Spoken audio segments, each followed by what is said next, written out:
la mobilisation a été énorme, réellement énorme. C'est-à-dire que quand on voit l'annonce des chiffres du ministre, à un moment, on sait qu'il ment. Bon, en même temps, on est relativement habitué. Clairement, une participation, un taux de grévistes assez dingue, quasiment jamais vu. Il faut remonter aux grèves sur les retraites en 2019 et après en 2010, et y compris une participation extrêmement forte aux manifestations partout en France. Pourquoi, d'après toi, les collègues sont mobilisés?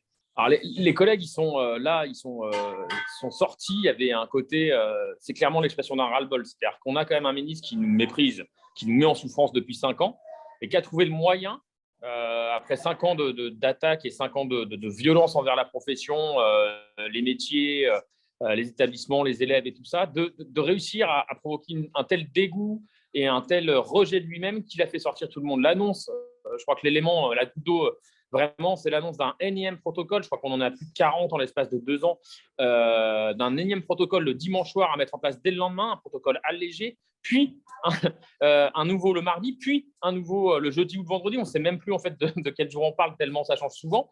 À un moment, ça, les collègues, ça les rend dingues. Ils ont l'impression d'abord d'être méprisés parce que quand tu commences à faire quelque chose le lundi, le mardi, qu'il faut recommencer le mercredi différemment, puis rechanger le vendredi, c'est absolument insupportable. Ils se rendent compte aussi qu'ils n'ont aucune mesure, un minimum de sécurité sanitaire, c'est-à-dire qu'ils sont directement exposés au virus et que, alors qu'on a un pic épidémique, on est face à un ministre qui dit alléger, alléger, alléger sans arrêt, mais je ne vous fournirai ni masque, ni capteur de CO2 et vos bâtiments scolaires ne seront pas plus aérés. Et puis, il y a cette sensation qu'en fait, on fait une garderie géante parce qu'en fait, on est juste là pour garder des élèves. On ne fait plus classe. Les élèves, il y en a 6 un jour, 14 le lendemain. Ça varie tous les jours. Donc, on n'a plus de groupe classe, on n'a plus rien. Et puis, du coup, on se retrouve dans des situations où on sait qu'on est la garderie, clairement, de Jean-Michel parce que, d'un point de vue purement électoraliste, il vise tout simplement à pouvoir dire « je suis le ministre qui a gardé les écoles ouvertes le plus longtemps possible ». Donc ça a vraiment rendu dingue les collègues. Et du coup, qu'est-ce que tu penses qu'il faut revendiquer dans cette situation? Dans cette situation, je pense que… alors, ce qui est assez rassurant, enfin, moi, je trouve, c'est la capacité quand même de réaction au final des collègues. C'est-à-dire qu'on aurait pu aussi penser que tout le monde serait abattu, qu'on en avait marre, mais on en a eu marre, on a su transformer ça en colère. Je pense qu'il faut se le dire. C'est quand même assez rassurant, ça, sur l'état d'esprit. Il y a des choses immédiates. Voilà, la question sanitaire, elle ne peut pas être évacuée comme ça, quoi. Enfin, une politique systématique de tests et la fourniture des masques, c'est quand même un préalable, à mon avis, à la discussion. La fourniture de masques, évidemment, pour les personnels, mais aussi pour les élèves, parce qu'en fait, c'est de la responsabilité de l'employeur que de protéger ses personnels. Et nous, on est protégés si les élèves portent leur masque. Et on sait très bien que c'est un coût pour les familles. Et c'est toujours les plus précaires, les plus celles qui ont moins de thunes, pour la faire courte. Et puis, ça, c'est les mesures immédiates sur le point de vue sanitaire. Il y a l'autre truc qui est dingue dans les écoles, c'est que, en fait, là, l'arrivée d'Omicron, mais plus généralement du Covid, a montré les déficits structurels en termes de moyens humains. Il n'y a pas de remplaçant. Il n'y a pas de remplaçant. Moi, je suis remplaçant en Réfus. C'est fini, en fait. Là, je suis remplaçant envoyé n'importe où parce que toutes les formations ont été annulées parce qu'il faut du monde. Ça concerne toutes les écoles de toute la France. Il n'y a pas assez de remplaçants, ce n'est pas nouveau. Et là, dès qu'il y a un virus qui touche les profs, forcément, on se rend compte qu'on manque totalement de profs. Et là-dessus, les annonces, elles sont absolument indigentes. Les annonces de recrutement contractuel. Forcément, personne va être contractuel, viens choper le Covid dans mon nid à Covid, tu n'as pas forcément envie. Ou un appel aux jeunes retraités, donc les personnes potentiellement les plus âgées et les plus vulnérables. Donc bon, c'est quand même un peu un foutage de gueule, pour la faire courte. Et ça c'est le deuxième aspect, c'est-à-dire les moyens humains immédiats par le recrutement des listes complémentaires et leur abondement si nécessaire. C'est-à-dire on rallonge la liste des gens qu'on va recruter pour avoir des titulaires, des gens qui veulent faire ce métier, pas des contractuels qui vont venir et qui vont peut-être partir parce que ce n'est pas leur vrai, c'est plutôt un choix de galère qu'un choix de conviction de devenir enseignant. Et puis un plan pluriannuel sur 3 ans là, de recrutement. Je n'ai pas de chiffre en tête, mais un minimum de 20 ou 30 000 postes qui sont nécessaires là tout de suite maintenant, programmés sur 3 ans et budgétés, quoi.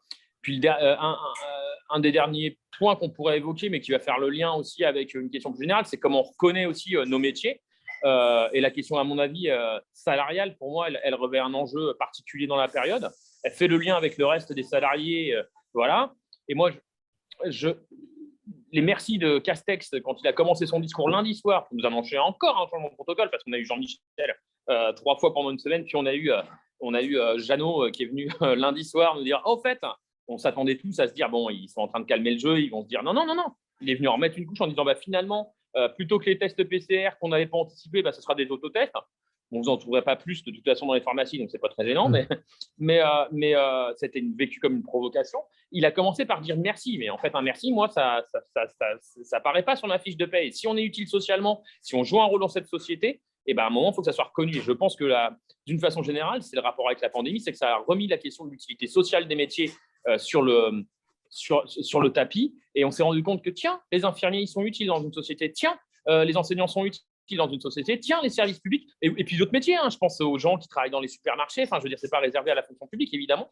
Mais voilà. Et de repenser un peu la question salariale à l'aune de l'utilité sociale des métiers plutôt qu'à l'aune de ce qui fait fonctionner l'économie capitaliste, ça serait peut-être pas mal. Il y a quand même un truc qui est super important, c'est-à-dire que ce mépris ministériel, ce qui a fait bondir les collègues, ce qui est repris massivement dans la rue quand même. Alors, je sais qu'on change pas, que changer de personne, ça ne veut pas dire changer de politique, mais il y a un moment où ce ministre-là, nous, ce qu'on a chanté aujourd'hui, moi, dans ma manif au Mans, là, c'était Jean-Michel Blanquer, on ne veut plus bosser pour toi. Et ça, demander sa démission, c'est aussi quelque chose, à mon avis, sur lequel il ne faudra pas lâcher.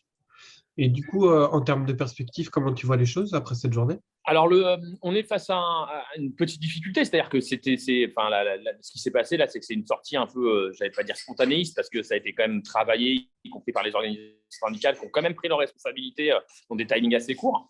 Donc, on a quand même quelque chose qui est de l'ordre de la colère qui s'est exprimée comme ça.